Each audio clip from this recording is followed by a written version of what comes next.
कक्षा 12वीं के छात्रों, आपको बता दें कि ये हमारा विश्व का मानचित्र है, ये हमने आपको बता दिया है बना के। और इस विश्व के मानचित्र में हमें सबसे पहले इस पूरे संसार में, ये पूरा संसार कहलाता है, तो इस संसार में एक चीज पता होनी चाहिए हमें कि 29% पर स्थल भाग है, 29% पर स्थल भाग है और 71% पर जल भाग, ठीक है ना। इसके साथ ही हमें सबसे पहले इसके 7 महाद्वीप, तो 7 महाद्वीप के बारे में सबसे पहले हमें जानकारी होना जरूरी है कि वो महाद्वीप कहाँ कहाँ। तो सबसे पहले हम आपको बताएंगे एशिया महाद्वीप के बारे में। तो ये वाला हमारा बड़ा हिस्सा है, ये हमारा एशिया महाद्वीप है। इसको क्या बोलते हैं? एशिया महाद्वीप। एशिया महाद्वीप के से लगा हुआ जो हमारा सेकंड वाला जिसको हम कहें वो महाद्वीप है हमारा, जो इसको कहते हैं एशिया के बाद कहते हैं यूरोप। जो हमारा यूरोप महाद्वीप है इससे लगा हुआ है, लेकिन इसके नीचे का जो महाद्वीप है ये हमारा अफ्रीका महाद्वीप कहलाता है। हम इसको लिख भी देंगे, यहाँ पर आप देख सकते हैं अफ्रीका महाद्वीप, ये अफ्रीका है। और साथ ही हमें आगे की ओर जाएंगे तो ये हमारा उत्तर की ओर ये अमेरिका, पूरा अमेरिका कहलाता है, लेकिन इसको 2 भागों में, ये हमारी यहाँ बीच की बीच जो पनामा नहर जिसको कहते हैं, ये पनामा नहर हमारे जो अमेरिका को 2 भागों में बांटती है। ऊपरी हिस्सा जो उत्तर की ओर होता है वो हो जाता है उत्तरी अमेरिका, इसका नाम है उत्तरी अमेरिका महाद्वीप। और जो नीचे वाला जो हिस्सा बचता है आधा, उसको कहते हैं दक्षिणी अमेरिका, दक्षिणी अमेरिका महाद्वीप, ठीक है ना।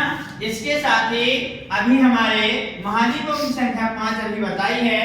इस साथ ही हम आपको 6वें नंबर का जिसको हम सबसे छोटा महाद्वीप भी कहते हैं वो है हमारा ऑस्ट्रेलिया, इसको कहते हैं हम ऑस्ट्रेलिया महाद्वीप। ये हो गया हमारा ऑस्ट्रेलिया, ठीक है ना। ऑस्ट्रेलिया के बाद जो हमारा 7वां और अंतिम महाद्वीप है वो है अंटार्कटिका महाद्वीप, जो यहाँ पर है। और यहाँ अंटार्कटिका महाद्वीप को हमें नोट भी कर लेंगे आप, अंटार्कटिका महाद्वीप। इस महाद्वीप पर जीवन संभव नहीं है, मानव जाति वैसे नहीं रहती है। यहाँ पर इसको श्वेत महाद्वीप के नाम से भी जानते हैं। हमेशा इस महाद्वीप पर बर्फ ही बर्फ जमी होती है। इस साथ ही हमने आपको 7 महाद्वीपों के नाम बता दिए हैं। इन महाद्वीपों के बाद हम आपको जो 71% जलभाग है, जो महासागर है, वो हमारे 5 महासागर हैं, हम उनको बताने जा रहे हैं। ये इतना हिस्सा है, ये हमारा पश्चिम साइड हमारा जो यहाँ तक जो पूरा हिस्सा है, ये हिस्सा हमारा कहलाता है प्रशांत महासागर। प्रशांत महासागर इसका नाम है, महासागर। साथ ही इससे लगा हुआ यानी उत्तरी अमेरिका और ग्रीनलैंड के नीचे अफ्रीका और यूरोप के जस्ट पहले ये बीचों बीच जो यहाँ इतना जो भाग है, इसको कहते हैं अटलांटिक महासागर, इसको कहते हैं अटलांटिक महासागर।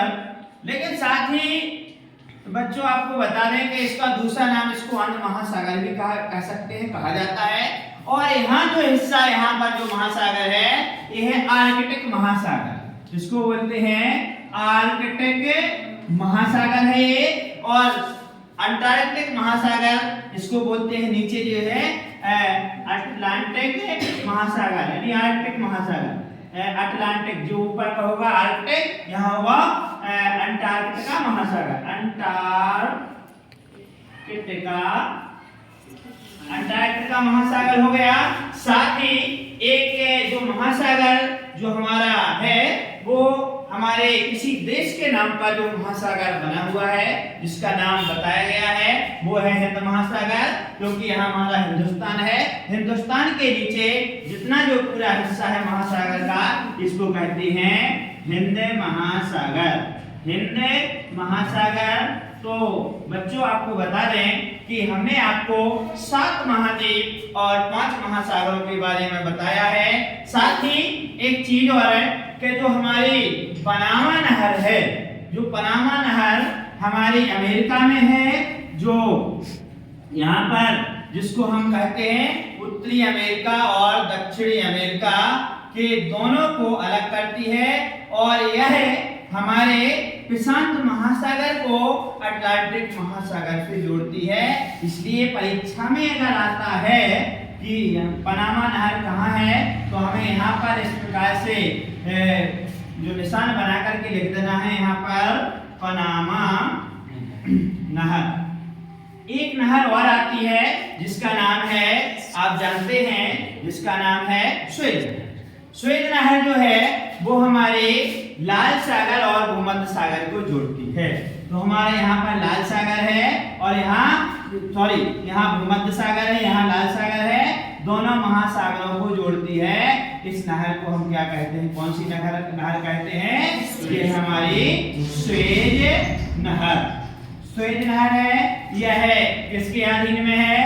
यह विश्व के अधीन में है, यानी विश्व में है, इसको कहते हैं।